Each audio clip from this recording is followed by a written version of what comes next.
నా పేరు శ్రీలత. మేము వ్యవసాయం చేసుకుంటాము. మాకు వ్యవసాయం ఉంది. మేము క్రాప్ లోన్ తీసుకున్నామండి. ఈ కొత్తగా రేవంత్ రెడ్డి ప్రభుత్వం వచ్చినాక 1,50,000 ఉండే, మాకు 1,50,000 మాఫీ అయిందండి. మా పెళ్లి అయి 15-20 సంవత్సరాలు అవుతుందన్న. 20 సంవత్సరాల నుంచి ఆ పాత ఇంట్లోనే ఉన్నాం. ఇప్పుడు ప్రజాపాలన దరఖాస్తు పెట్టుకోవడం వల్ల మాకు ఇందిరమ్మ ఇండ్ల లిస్ట్ లో పేరు కూడా వచ్చింది. నాకు చాలా ఆనందంగా ఉందన్న. 900 గ్యాస్ తీసుకోవడం వల్ల కూడా మళ్ళీ 400 రూపాయలు పడడం గానీ, మళ్ళీ 200 యూనిట్ కరెంట్ గానీ, అదే ఆధార్ కార్డు తోని ఎక్కడికంటే అక్కడికి వెళ్ళడం గానీ, మేమే కాకుండా ఇంకా పేదవాళ్ళు బస్ కిరాయిలు కూడా లేని వాళ్ళు చాలా మంది ఉన్నారు.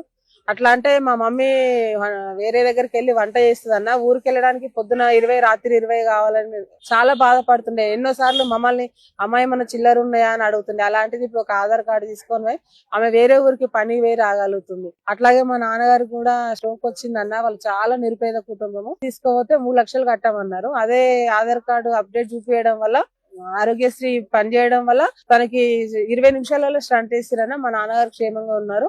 రేవంత్ రెడ్డి సర్కారు చాలా బాగా పేదవాళ్ళకి చాలా సహాయంగా ఉన్నది. రేవంత్ రెడ్డికి చాలా ధన్యవాదాలు అన్న. రేవంత్ రెడ్డికి దేవుడు ఆశీస్సులు ఉండాలి. మా పేదవాళ్ళకి ఎప్పుడు అండగా ఉండాలని కోరుకుంటున్నా అన్న. రేవంత్ అన్నకి చాలా చాలా ధన్యవాదాలు.